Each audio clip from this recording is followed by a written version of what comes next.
जीवन के मार्ग पर चलते हुए कभी कभी ऐसा मोड़ आता है जब हम खुद को गुमराह महसूस करते हैं। ऐसे में कथा एक युवा अमित विश्वास की है, जो बिहार के भागलपुर जिले में एक गरीब परिवार में पैदा हुआ था। भले ही उसके सपने बड़े थे, लेकिन सीमित साधनों और गलत संगत ने उसे एक अंधेरे गली में धकेल दिया। नशा, जुआ और आवारागर्दी उसके जीवन के दिनचर्या बन गई। पढ़ाई छूट गई, घर में निराशा का माहौल था और उसके माँ बाप की आंखों में केवल आंसू थे। लेकिन उसे इसकी कोई परवाह नहीं थी। वह हर दिन यही सोचता था कि जीवन बस यूं ही है, कहीं कोई भगवान नहीं होता। फिर एक दिन गांव में ठाकुर अनुकूल चंद्र जी का सत्संग हुआ। अमित की माँ ने बहुत कोशिश की उसे वहां ले जाने के लिए। ममता ने उसे खींच लिया और अमित अनजाने में उस सत्संग में पहुंच गया। जब वहां माइक पर सेवकों ने कहा, जीवन का असली सुख सेवा में है, तो ऐसा लगा मानो ये शब्द सीधे उसके दिल में उतर गए। पहली बार अमित को खुद पर शर्म आई और उसकी आंखों में अंधकार की जगह रोशनी भरने लगी।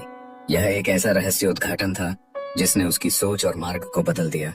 उस दिन के बाद अमित ने नशा छोड़ने का संकल्प लिया। उसने ठाकुर जी की वाणी को अपना जीवन मंत्र बना लिया।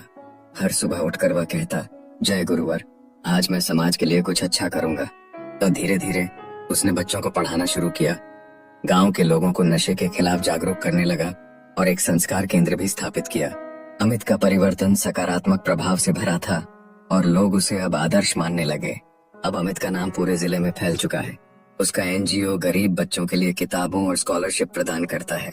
हर साल वह ठाकुर अनुकूल चंद्र जी की जयंती का उत्सव बड़े धूमधाम से मनाता है। वह कहता है, अगर उस दिन मैं सत्संग में नहीं गया होता तो शायद आज मैं जेल में होता या इस दुनिया में ही नहीं होता। ठाकुर जी ने मुझे केवल नहीं बदला, बल्कि मुझे फिर से जीवन दिया है। ठाकुर अनुकूल चंद्र जी सिर्फ एक गुरु नहीं हैं, बल्कि वे जीवन के मार्गदर्शक हैं। उनकी वाणी आज भी हजारों लोगों की जिंदगी बेहतर बनाने में मदद कर रही है। अगर आप भी अपने जीवन को बदलना चाहते हैं तो बस एक कदम बढ़ाइए, बाकी सब ठाकुर जी संभाल लेंगे।